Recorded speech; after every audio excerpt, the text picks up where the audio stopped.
Well, it's early morning. We're getting ready to go to the Arkansas Bigfoot Conference. Yeah. Mike, what do you have to say? It's too bleeming early.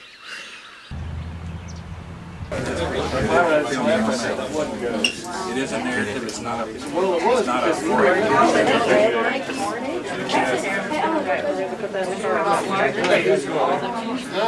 It's going. You say anything for the camera? Visit my eBay store. Safari Signs. All right, Safari Signs? Yes, sir. Safari Signs, all right, good deal.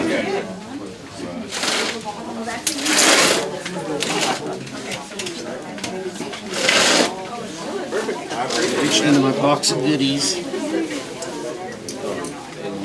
know there's more.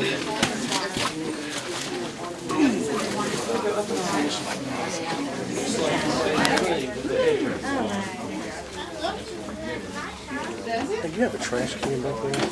There's a trash can over there. Is that one of y'all's water?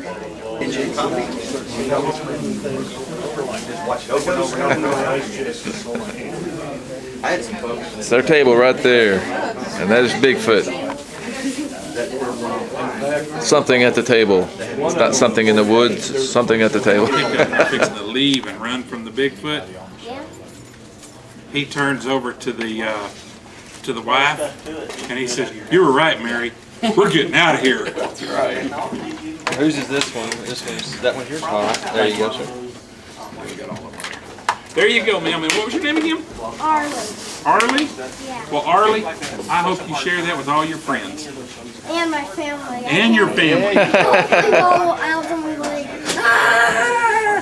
Don't tell them what's going to happen before they see it. yeah. Make them get scared. Yeah, and it's called More Thanks, guys. Movies. Thank you. That's right. She knows about that, doesn't she?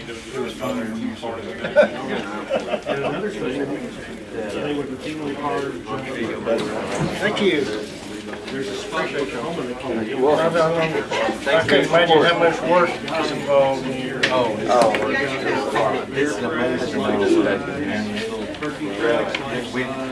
And I met David Ford, who's a real good friend of mine over there, on another movie. We were doing a movie, a Western called Devil's Deal, and we were playing bad guys together in this. And between shots, we started talking. He finds out I'm a Bigfoot researcher, and he's really interested. And we're talking back and forth.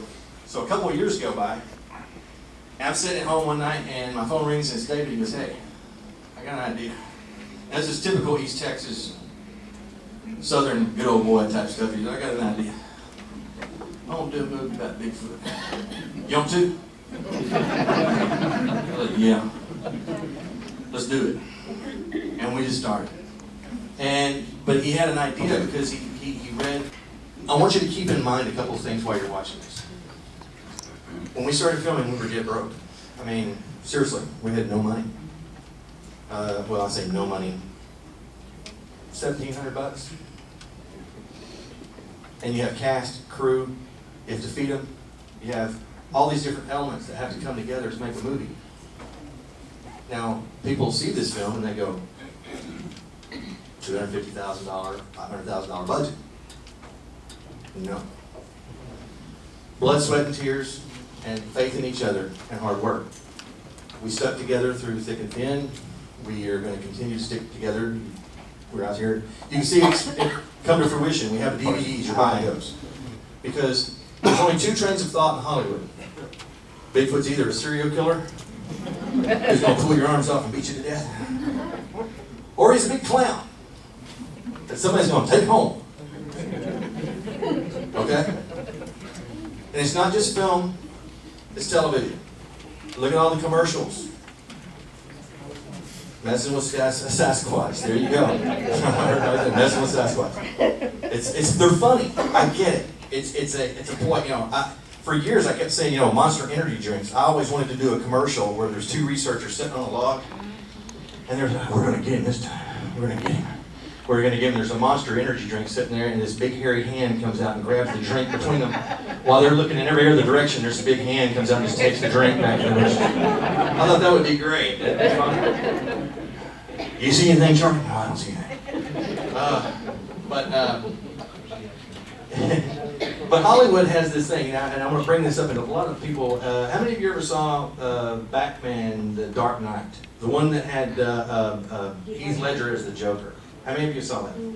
Do you remember the scene where the police officer walks in, the female police officer walks in, and she looks at the other officer at the desk, and she goes, the news reporters say you're going to name who Batman is. And he wads the paper up and he throws it at the board. He goes, it's an ongoing investigation. And when they show the board, it hits and said, suspected Batman. And there's a picture of Elvis, the Loch Ness Monster, and Bigfoot. And he read that story and he thought, man, what a great, that would be a great movie. So, but then with copyrights and things like that, we always change it around a little bit. We'll keep the elements the same. And then, he was asking me, well, what about the Bigfoot? What is this? So I was throwing in things that I thought Bigfoot would, this would do or that would do. So, when we got the script together and got everything, we went through pre-production, and trust me, it was a nightmare. It was kind of scary. We were all wondering if we were going to, succeed or sink. And we just kept going on faith that it was going to be successful. And we were going to make it through this. One way or the other, we were going to make it happen. I have to go to the Ohio conference in 2 weeks. That's the granddaddy of them all. We were there last year. We showed this movie. It wasn't even finished. Not even finished. It looked whole. We were sitting there cringing, going, oh my God, they're going to string us up. This is horrible. Editing wasn't finished. The color was off. Sound design was not done. Over 500 people sat in a room, and when the credits started to roll, we got a standing ovation. These are hardcore people. And I looked at Dave and I said, lightning in a bottle, brother. These people, and it's been word of mouth. People have talked about this and put it on the internet, this, that, and the other, and it's David Ford.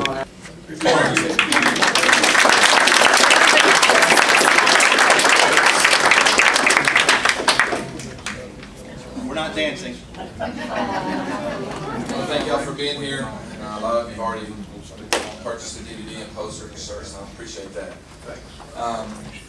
Mike covered pretty much all the ground about our film, but I want y'all to keep in mind it's an indie film. We didn't have a lot of money, we didn't have the Hollywood effects and all that. But what we did have is passion and desire, and I wrote it for folks like you.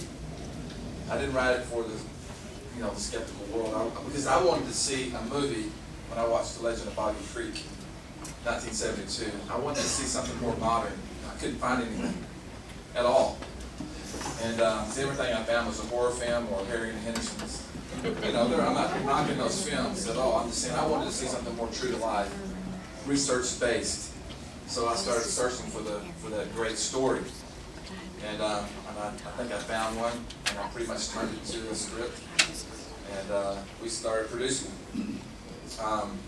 So that's kind of where we are. And I also wanted to let y'all know that we have a Facebook page, Something in the Woods, if you type it up. If you like the film, or don't like the film, still go on there. You can say if you liked it or not. Negative or positive reviews, we'll accept them. We'd like to hear your feedback on it. That's really the only way we can get it out there. We don't have $1 million budget to buy a 2-minute trailer, on NBC or CBS. We got to tell people about it, and it will be available on Vudu, Xbox Video, iTunes, the big platforms, probably by the end of May. It's in the process right now of going through all those things. Ma'am? What kind of camera did you use to film it? We used a Canon 5D. Okay, thank you. Yeah, not an expensive camera at all. It's over the counter. You can go to Best Buy and get one. Yeah, it's like a $2,000 or $3,000 camera. Yeah. It's not that much. Our next film, we're gonna try to step it up and go with either a black magic, or we'd like to go with a red, but I don't know if we can do that. But it just depends, And a lot of people don't know that we are actually a Christian ministry, and that's what we do now. I know Bigfoot's not really a Christian film, but you'll see aspects of the family back in those days who had morals and values and stuff like that. And I think we need more films like that, whether you believe it or not. Thank you guys so much.